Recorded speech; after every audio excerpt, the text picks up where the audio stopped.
লেখ আবেদন আৰু সেই লেখ আবেদনত অসম চৰকাৰ মুখ্যমন্ত্ৰী হিমন্ত বিশ্ব শৰ্মাৰ বিৰুদ্ধে লগতে SITৰ বিৰুদ্ধে কেতবোৰ বিভিন্ন বিক্ষোভগাৰ আছে য'ত শ্যামকানু মহন্তই হিচাপে পেটিশ্যন দাখিল কৰিছে বুলি এতিয়া জানিব পৰা গৈছে কিন্তু এই যি লেখ আবেদন দাখিল কৰা হৈছে অসমীয়া জাতিৰ বিৰুদ্ধে থিয় দিয়া এইগৰাকী অধিবক্তা ৰাজকমল কোন আমি সবিস্তাৰে A to Z তথ্য লৈ অহাৰ চেষ্টা কৰিম এটা ডাঙৰ খবৰ আমি এই মুহূৰ্তত লৈ আহিছো যে শ্যামকানু মহন্তৰ হৈ ওকালতি কৰা কোন এই অধিবক্তা ৰাজকমল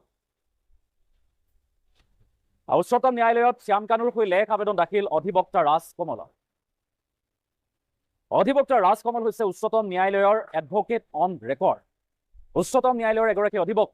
অধিবক্তাৰ বাবে এডভোকেট অন ৰেকৰ্ড এক মৰ্যাদাপূৰ্ণ পদ আৰু অধিবক্তা ৰাজকমল অভয় লিগেল LLPৰ প্ৰতিষ্ঠাপক আৰু মেনেজিং পাৰ্টনাৰ ৰাজকমলৰ কেৰিয়াৰৰ আৰম্ভণিৰ জ্যেষ্ঠ অধিবক্তা KTS তুলসীৰ জুনিয়ৰ হিচাপে আৰম্ভ হৈছে KTS তুলসী কংগ্ৰেছ দলৰ ৰাজ্যসভাৰ সাংসদ আছিল এইগৰাকী KTS তুলসী কংগ্ৰেছ দলৰ ৰাজ্যসভাৰ সাংসদ আছিল অধিবক্তা ৰাজকমল চিম্বায়চিছ ল স্কুলৰ অতিথি অধ্যাপকো হয় তেখেত ফৌজদাৰী আইন বিত্তীয় অপৰাধ সাংবিধানিক লৰ বিশেষজ্ঞ হিচাপে পৰিচিত এইগৰাকী ৰাজকমল আৰু তাৰপিছত আন কেতবোৰ বিভিন্ন তথ্য আমাৰ হাতত আহি পৰিছে যে ইফালে শ্যামকানু মহন্তৰ ক্ৰিমিনেল লেখ আবেদনৰ পৃষ্ঠাই বিস্ফোৰক তথ্য পোহৰ লাগিছে 172 পৃষ্ঠাৰ লেখ আবেদনত SITৰ বিৰুদ্ধে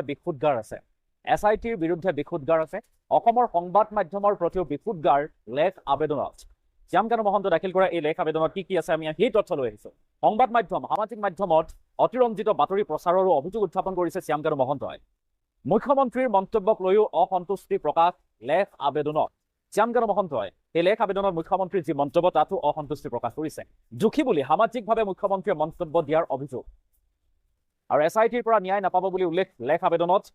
আবেদনত এই কথা উল্লেখ কৰা হৈছে এটা অতিকে গুৰুত্বপূৰ্ণ খবৰ আমি লৈ আহিছো শ্যামকানু মহন্তৰ জীৱনৰ প্ৰতিও চৰম সংশয় থকা বুলি উল্লেখ কৰা হৈছে লেখ আবেদনখনত কি আছে আমি সেই তথ্য লৈ আহিছো নিয়া অথবা CBI দ্বাৰা তদন্ত বিচাৰি উচ্চতম ন্যায়ালয়ত যেহেতু লেখ আবেদন দাখিল কৰিছিল শ্যামকানু মহন্তই জুবিন গাৰ্গৰ মৃত্যুৰ আঁৰৰ মূল অভিযুক্ত শ্যামকানু মহন্ত ছিংগাপুৰৰ পৰা অধিবক্তাৰ জৰিয়তে পেটিশ্যন দাখিল কৰিছিল শ্যামকানুৱে আৰু ইয়াৰ মাজতে অধিক বিপদ ঘনীভূত হৈ পৰিছে শ্যামকানু মহন্তৰ বাবে সেই বিপদ আচলতে কি সেই তথ্যও আমি লৈ আহিছো এই তথ্য হৈছে আপুনি জানি আচৰিত হ'ব বিত্তীয় অনিয়মৰ গোচৰ এতিয়া ED আয়কৰলৈ যোৱাৰ সম্ভাৱনা প্ৰকট হৈছে এয়া কিন্তু সম্ভাৱনাহে কেঁচু খান্দুতে সাপ ওলোৱাৰ পৰিস্থিতি এতিয়া মহন্তৰ বাবে শ্যামকানু মহন্তৰ বিপদ ঘনীভূত হৈছে অধিক বিপদৰ দিশে অগ্ৰসৰ হ'ব পাৰে শ্যামকানু মহন্তৰ বাসভৱনত SITয়ে জব্দ কৰিছিল বহু আপত্তিজনক নথিপত্ৰ লাভ কৰিছিল SITয়ে নথিপত্ৰৰ অনুসন্ধানত পোহৰলৈ আহিছে যে ব্যাপক বিত্তীয় অনিয়ম চৰকাৰী চিল মোহৰলৈ ব্যাপক বিত্তীয় অনিয়ম কৰিছিল এই সন্দৰ্ভত শ্যামকানু মহন্তৰ বিৰুদ্ধে ৰুজু হৈছে পৃথক গোচৰো ইতিমধ্যে ৰুজু কৰা হৈছে আৰু এই গোচৰ ED আৰু আয়কৰ বিভাগৰ জৰিয়তে অনুসন্ধানৰ সম্ভাৱনা আছে যেহেতু বিত্তীয় অনিয়ম তাক লৈ এতিয়া ED বা আয়কৰ বিভাগে তদন্ত কৰিব পাৰে 2 এদিনৰ ভিতৰতে ৰাজ্য চৰকাৰে এই সন্দৰ্ভত ল'ব পাৰে কঠোৰৰ পৰা কঠোৰ ব্যৱস্থা শ্যামকানু মহন্তৰ সৈতে ওকালতি কৰা কোনে অধিবক্তা ৰাজকমল আমি ইতিমধ্যে উল্লেখ কৰিছো আমি কিছু আলোকচিত্ৰ লৈ অহাৰ চেষ্টা কৰিছো উচ্চতম ন্যায়ালয়ত শ্যামকানু মহন্তৰ হৈ লেখ আবেদন দাখিল কৰা এইগৰাকী শ্যামকানু ৰাজকমল আচলতে কোন সেই তথ্য আমি ইতিমধ্যে আপোনালোকক উল্লেখ কৰিছো এইগৰাকী হৈছে উচ্চতম ন্যায়ালয়ৰ অধিবক্তা ৰাজকমল উচ্চতম ন্যায়ালয়ৰ এডভোকেট অন ৰেকৰ্ড এইটো এটা অতিকে মৰ্যাদাপূৰ্ণ পদ অধিবক্তাৰ বাবে এডভোকেট অন ৰেকৰ্ড এক মৰ্যাদাপূৰ্ণ পদ হৈছে অধিবক্তা ৰাজকমল অভয় লিগেল LLP প্ৰতিষ্ঠাপক আৰু মেনেজিং পাৰ্টনাৰ আৰু তেখেতে এতিয়া অসমীয়া জাতিৰ বিৰুদ্ধে এক প্ৰকাৰে মাত মাতিছে অসমীয়া জাতিৰ বিৰুদ্ধে গৈ যিগৰাকী অসমীয়া জাতিৰ এক প্ৰকাৰৰ অভিযুক্ত সেইগৰাকী হৈছে শ্যামকানু মহন্ত তেখেতৰ সৈতে ওকালতি কৰিব বা মাত মাতিছে তেখেতে দাখিল কৰিছে লেখ আবেদন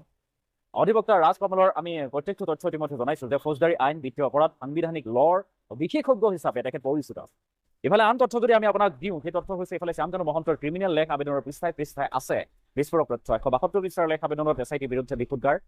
আৰু সেই বিক্ষোভগাৰ হৈছে মুখ্যমন্ত্ৰী হিমন্ত বিশ্ব শৰ্মাৰ বিৰুদ্ধেও সামাজিক মাধ্যমৰ বিৰুদ্ধে সংবাদ মাধ্যমৰ বিৰুদ্ধেও অসমৰ সংবাদ মাধ্যমৰ প্ৰতিও এনেদৰে এতিয়া ক্ষোভ উজাৰিছে বা বিক্ষোভগাৰ শ্যামকানু মহন্তৰ সংবাদ মাধ্যম লগতে সামাজিক মাধ্যমত অতিৰঞ্জিত বাতৰি প্ৰচাৰৰ অভিযোগ উত্থাপন কৰিছে লগতে মুখ্যমন্ত্ৰী হিমন্ত বিশ্ব শৰ্মাই ফেচবুক লাইভ যোগে শ্যামকানু মহন্তক যেহেতু লেহেমীয়া গতিত আইনী প্ৰক্ৰিয়াবিলাক চলি আছে জুবিন গাৰ্গে সঁচাকৈ ন্যায় পাব নাপাব আমাৰ সন্দেহ আছে কিন্তু তথাপি চৰকাৰে বহুতখিনি